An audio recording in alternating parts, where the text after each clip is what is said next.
ಪುರೋಹಿತರು ಪಟ್ಟಿಯನ್ನು ಕೊಟ್ಟ ಪ್ರಕಾರ ಎಲ್ಲ ಸಾಮಗ್ರಿಗಳನ್ನು ಸಂಗ್ರಹ ಮಾಡಿಟ್ಟುಕೊಂಡು ಪೂಜೆಯ ದಿನ ಆ ಮುಹೂರ್ತಕ್ಕೆ ಸ್ನಾನ ಮಾಡಿ ಶುಚಿರ್ಭೂತರಾಗಿ ಸಾಂಪ್ರದಾಯಿಕವಾದಂತಹ ಬಟ್ಟೆಗಳನ್ನು ಉಟ್ಟು ತಯಾರಾಗಿರ್ತೀರಿ. ಇದು ಪುರೋಹಿತರು ಕೊಡುವ ಪಟ್ಟಿ.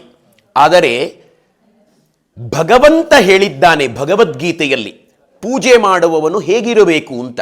ನಾನು ತುಂಬ ಬಾರಿ ಹೇಳ್ತಾ ಇರ್ತೇನೆ ಪೂಜೆ ಮಾಡುವ ಸಂದರ್ಭದಲ್ಲಿ ಶುದ್ಧ ಮನಸ್ಸಿನಿಂದ ಪೂಜೆ ಮಾಡಿ ಅಂತ. ಶುದ್ಧ ಮನಸ್ಸು ಅಂತಂದರೆ ಏನದು, ಹೇಗಿರಬೇಕು? ಭಗವದ್ಗೀತೆ ಅಂತ ಇದೆಯಲ್ಲ, ನಾವು ನಮ್ಮ ಧರ್ಮದ ಪವಿತ್ರ ಗ್ರಂಥ ಅಂತ ಭಾವಿಸ್ತೇವಲ್ಲ. ಯಾರು ಕೇಳಿದರೂ ನಮ್ಮ ಧರ್ಮದ ಪವಿತ್ರ ಗ್ರಂಥ ಭಗವದ್ಗೀತೆ ಅಂತ ಹೇಳ್ತೇವಲ್ಲ. ಆ ಭಗವದ್ಗೀತೆಯಲ್ಲಿ ಪರಮಾತ್ಮ ಏನು ಹೇಳಿದ್ದಾನೆ ಅಂತ ನಮಗೆ ಗೊತ್ತಿರುವುದೇ ಇಲ್ಲ. ನಾವು ಭಗವದ್ಗೀತೆಯನ್ನು ಓದುವುದೇ ಇಲ್ಲ. ಪರಮಾತ್ಮ ಅದರಲ್ಲಿ ಹೇಳಿದ್ದಾನೆ ನಮ್ಮ ಮನಸ್ಸು ಹೇಗಿರಬೇಕು ಅದನ್ನು ಹೇಳಿ ನಾನು ಪೂಜೆಯನ್ನು ಶುರು ಮಾಡ್ತೇನೆ. ಭಕ್ತಿ ಯೋಗ ಅಂತ ಇದೆ.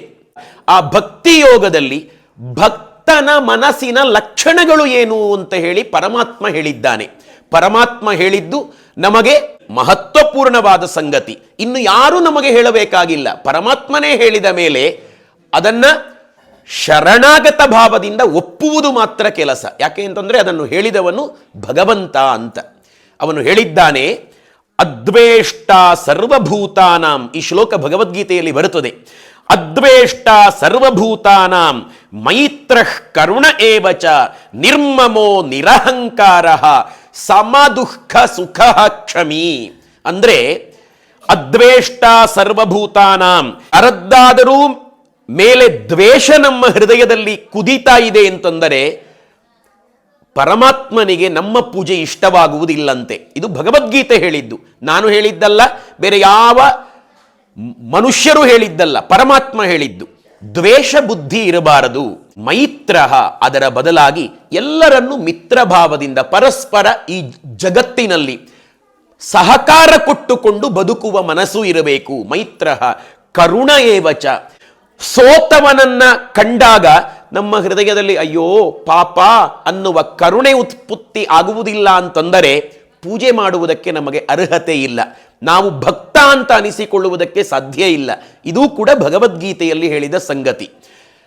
ನಂತರ ಹೇಳ್ತಾನೆ ನಿರ್ಮಮ, ಮಮಕಾರ ಇರಬಾರದು. ನಾನು, ನನ್ನದು, ನನ್ನಿಂದ, ಇಂತಹ ಮಮಕಾರ ಇರಬಾರದು. ನಿರಹಂಕಾರ. ನಂತರ ಹೇಳುತ್ತಾನೆ ಅಹಂಕಾರ ಇರಬಾರದು.